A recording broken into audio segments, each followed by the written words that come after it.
Hi, welcome to My Two Bits. I'm Laura Batante, and today we're going to be making this super cute little polar bear treat box that you could literally put anything in the back. He's designed to hold on to a little candy cane in the front, and he's lots of fun. So all you need is the template, which you can download. It's free. It's right in the notes of this video. Also, you'll need one sheet of 8.5 by 11 white cardstock, a little tiny piece of pink, and a little piece of black. Also, a hole punch for his paws. You could try to cut that out by hand, but it would be a lot easier if you have a hole punch. You don't need to have the single one. You can use just the corner of a 3-prong one if you have one of those. And also, you can use scissors, or if you're able to and you have A, you're allowed to, and B, you have the supplies, you could use a knife to cut out the template. Also, I've got a black pen for the eyes, and I have a silver pen that I used for the little dots on his nose and his paws, and then the white for a highlight on his nose. If you don't have these, pencil crayon will work. Just make sure you've got it nice and sharp. And also some glue, and that's everything. So let's get started. I forgot to mention that you're also going to need just a little chunk of cardboard, because we need to get his little feet to pop out a bit, or else if you have pop dots, that's something that you could use as well. All right, so we need to cut out the template first, and before we even get to putting it down on the cardstock, I'm going to recommend, as I always do, that you just go ahead and cut around so that you're working with a much smaller piece. It's easier to work with. All right, so I'm going to be using an X-Acto knife, and if that's something that you're allowed to use and you happen to have one, then go for it. I'm going to take advantage of these 2 straight lines that I have and line up my template with that. You need an X-Acto knife that has the blade that's attached in solid, not one of those kind that you can like snap the blade off, because those ones wiggle and that won't work very well. And also, you really should have a stainless steel ruler. It will protect you from having the blade accidentally come up over the edge, because it's got this cork on the back, so it's raised up slightly. And also, it's easier to hold in position because it's not so slippy. And then you need, if you don't have a self-healing mat like myself, you can just use, like, this is a tracing paper pad. This particular surface would be great. So just a piece of cardboard like this that you're allowed to cut would be great. So you might be asking yourself, if you're using scissors, is my box going to turn out as well? It will. These lines here obviously are important to cut as straight as you can. Excuse me. These lines here, the little chopped out pieces, those are not as important. Those ones get hidden, and this whole piece here actually gets hidden.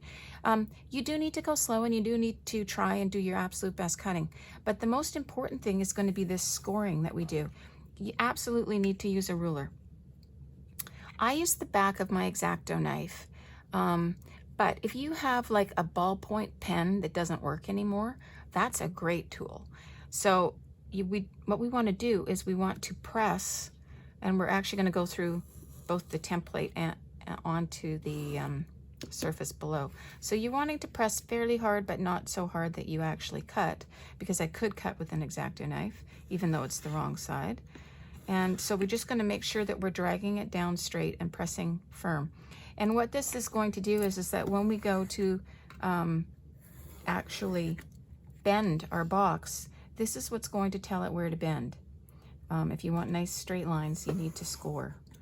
So there is also a scoring tool that you can get if you're planning to do lots of card making or crafts. It's called I think it's called a boning tool, and I have one, but I've snapped it in half, and I'm not sure where it is at the moment. So I just use the back of my X-Acto knife. And like I said, a ballpoint pen does work great. And so you can see the lines here. If you can't see the lines, go back and press harder. So I'm cutting out the arm, and I just want to take this time to remind you for cutting. So when we're cutting, we are using mostly the inside of our scissors.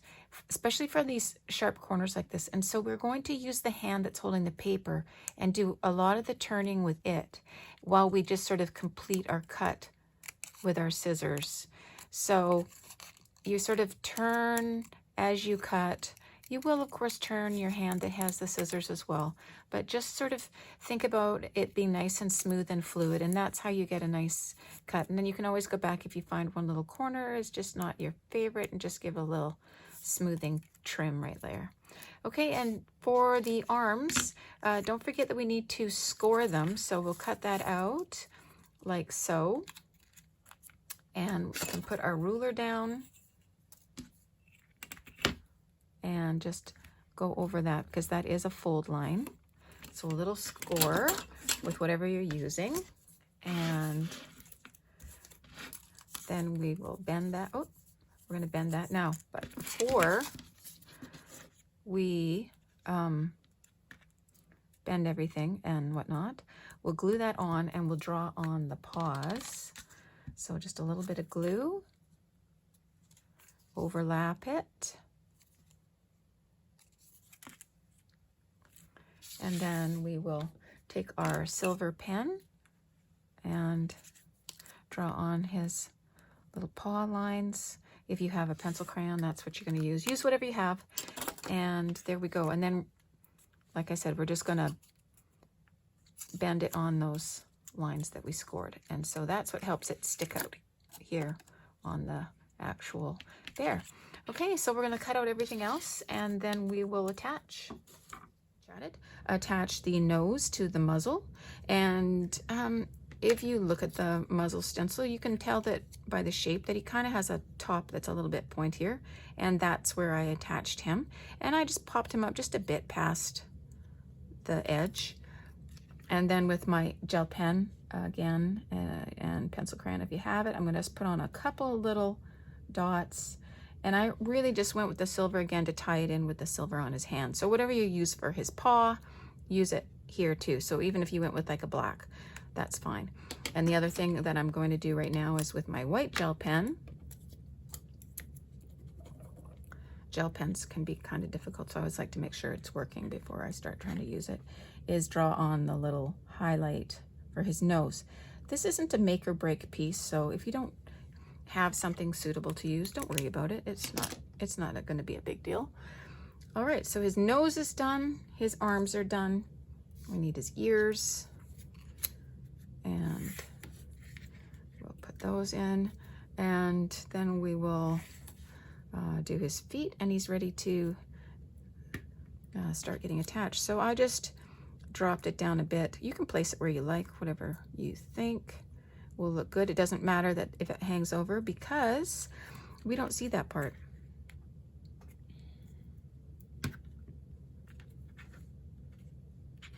Okay, so now we have some ears, and now his feet. You can look at yours once you cut them out and decide if there's a top or a bottom. There isn't really. I didn't design it like that. So now we're going to take our pieces that we cut out of the pink with the hole punch, and we'll just start at the middle near the top and place. Because what we want to do, get these on first, because these are like not going to change in size unless you cut them out, and then you may need to maybe trim them down a little. But if you cut out kind of big around the pad of his foot there, you might need to trim it down. So if we get these on, then we can tell. So then we're just gonna slide this up and decide. Like I actually cut mine out a little big around my pattern, and I wasn't sure whether I would have to trim it, but I think that's okay, so I'm gonna go with it. You decide if you want it big, little. These are the kinds of things, the features on him, like his face and stuff that you can adjust, where you put his eyes, the shape of his ears. You can make those sorts of decisions for yourself, or you can just follow my pattern. Okay. Whoopsie, look what I did there. I did the pad first. I think we'll be okay. Thankfully, this glue dries fairly quickly, but not so quickly that if I don't love where this is sitting, I can't move it. So And you can see I have a few extras there. I went a little hog wild with the hole punch. Okay, so we'll get that on. And I'm gonna pull that down just a hair. Okay, so we're gonna let those dry. While we're letting those dry, we are going to grab that piece of cardboard that we had because we want it to stick out a little. So it doesn't have to be a circle, but it does have to be, you know, smaller than his foot. And it's not what we're gonna call an attractive feature, so we don't really wanna see it in behind if we don't have to. So I think I'll just kind of round mine off a bit, so there's no risk. Actually, this piece has got a little bend in it, so I'm gonna switch it out with this one. Okay, so, sorry if I keep going off camera. I'm trying to fling the little bits off of my, so we're going to flip these guys over. Excuse me again, my goodness. And we're gonna glue that on like so. And the reason that the feet are sticking out is so that his little, what do you call that? Candy cane there can fit through. So the little feet go on the other side of the arms. Okay, so we have to let that dry. And that is essential. You don't want to be trying to stick that on while they're not well dried on there. Okay, so now we can bend our box. And again, we have the score lines and you really need to follow those. So you're gonna go nice and slow.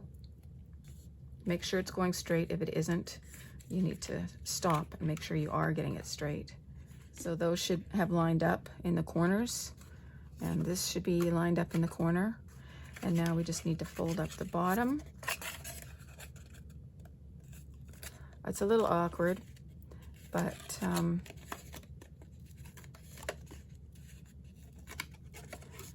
if you do lots of these things with me, you'll be like a pro with paper in no time.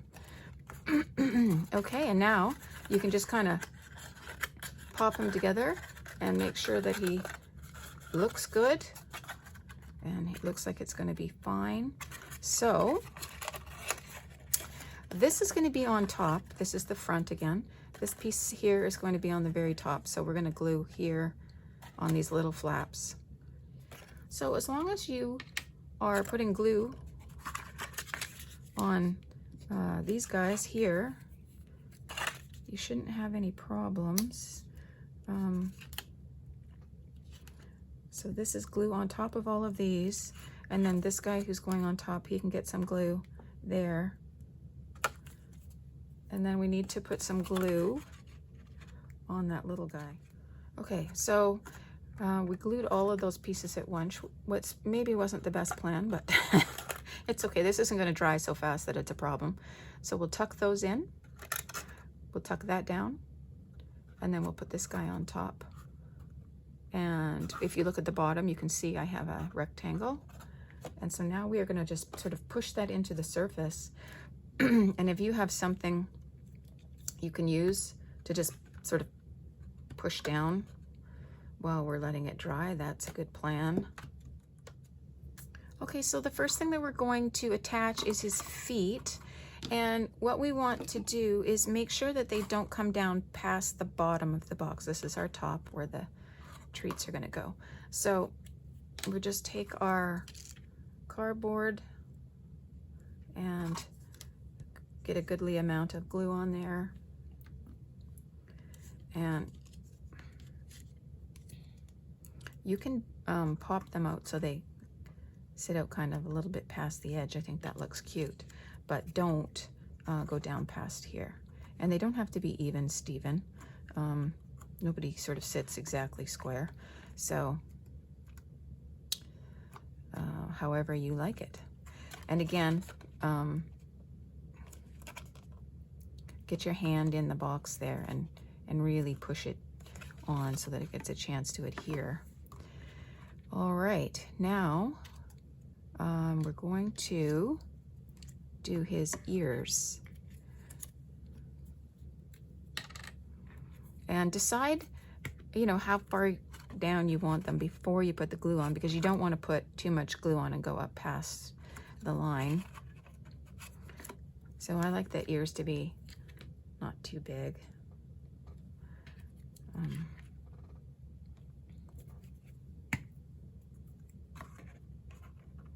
Thankfully, again, since we were using a glue stick, they are pretty adjustable. I just brought them in from the edge a little, but we don't want them to stick out and look like bunny ears. Although you totally could make a super cute bunny from this same pattern if you made bigger ears. And then you could put a little pom-pom on the back end. Actually, I thought about putting a pom-pom on this, but I didn't want it to look like a bunny. So you can see from the bend how the arm's going to stick out a little, and that's exactly what we want. But before I attach that, I actually want to attach his nose.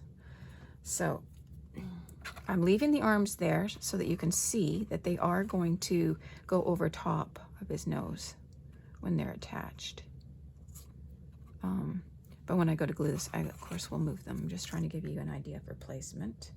We want to make sure that we're leaving enough room to put his eyes on. And you don't want his eyes right up at the very tippy top. Those arms are going to be like so. And I think we have enough room there. I really do like the silver, I must say. Adds a little bit of sparkle. Okay, so let's see where we at here. Just the arms left, and then we can fill them with treats, which is the fun part. Okay, so hopefully that's all dry. And again, we're kind of eyeballing this. You'll notice that I didn't give you specific spots to attach things on your template, because I think you can just eyeball it and decide for you how you like them. Okay, so now we just need to go in with a black pen and put his eyeballs on, and I'm gonna put a little mark. Oh, I should have. Oh well, we're winging it. Gets me a little nervous when my arms are so far in front of me, and this is not a very good pen, so I'm gonna have to go over it with another one. But no biggie. These things happen, and so we'll just grab another pen and fix that up. So he is basically done though, and he looks cute. And then you just take a candy cane and slide that in. And I wouldn't necessarily do that right after you finish him. I'd give him a good amount of time to dry. But there he is. And you, of course, are not limited to putting candy inside. You could put anything you want inside there. It's a nice little gift box, I think. So I'll just pretty up those eyes, and we are good to go. I hope you enjoyed making this craft with me today. And if you did, please consider giving me a like.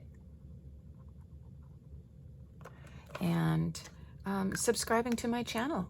I think we have time for one more Christmas craft before Christmas comes around, and then we'll be moving on to some other crafts, gift ideas, party ideas, that sort of thing. So stay with me. Thanks for watching.